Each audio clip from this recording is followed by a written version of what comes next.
कमरे में एक अजीब सा सन्नाटा था। ऐसा लग रहा था मानो सब कुछ रुक गया हो। कमरे की खाली दीवारों के बीच की जगह उनकी सांसों की आवाज़ से भर गई थी।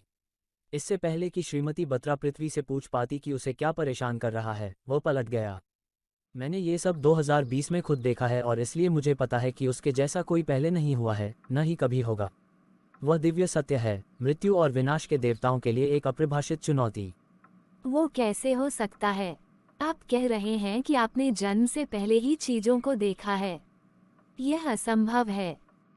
आप सही है, मैं तब पैदा नहीं हुआ था, फिर भी मैं रॉस द्वीप पर एक से अधिक तरीकों से उस सुविधा में मौजूद था। मुझे सब कुछ स्पष्ट रूप से याद है, जैसे कि मैं अभी भी वहाँ हूँ। ये सब मेरी आंखों के सामने हो रहा है। मैंने पिछले कुछ वर्षों में कई अविश्वसनीय घटनाओं और रहस्यमय चीजों को देखा है, जिन चीजों का विज्ञान के पास उत्तर नहीं है। इसलिए मैं यह मानने के लिए मजबूर हूँ कि सत्य और रहस्य हैं जो मेरे जैसे औसत मानव मन की प्रक्रिया नहीं कर सकते। मैं हर औसत व्यक्ति की तरह एक सामान्य जीवन जीना और चुपचाप मरना चाहती थी।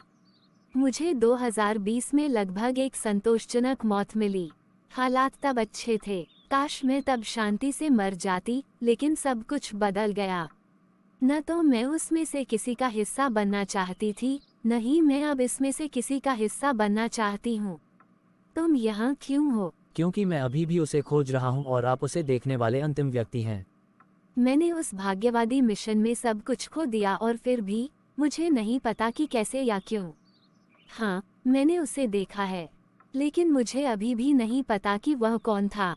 आप द्वीप पर थे, आपने कहा। मुझे बताएं कि 2020 में उस द्वीप पर क्या हुआ था। आपने कहा कि आप उसे खोज रहे हैं। वह तब द्वीप पर भी था। आपको पता होना चाहिए कि वह कौन था। आप उसके बारे में क्या जानते हैं? मुझे सब कुछ बताओ। क्या आप मुझे वह सब कुछ बताएंगे जो आप जानते हैं अगर मैं आपके सवालों का जवाब देता हूँ? मैं वादा करती हूँ कि मैं कुछ भी नहीं छिपाऊंगी। बस मुझे बताएं कि 2020 में क्या हुआ था। इसने मेरी मृत्यु को बदल दिया। मैं ये जानना चाहती हूँ कि यह सब मेरे लिए क्यों हुआ और मुझे क्यों चुना गया। अब पृथ्वी श्रीमती बत्रा की बूढ़ी, आशा भरी आंखों में देख रहा था, जो पीछे मुड़कर देख रही थी। उसने गहरी सांस ली और बताना शुरू किया।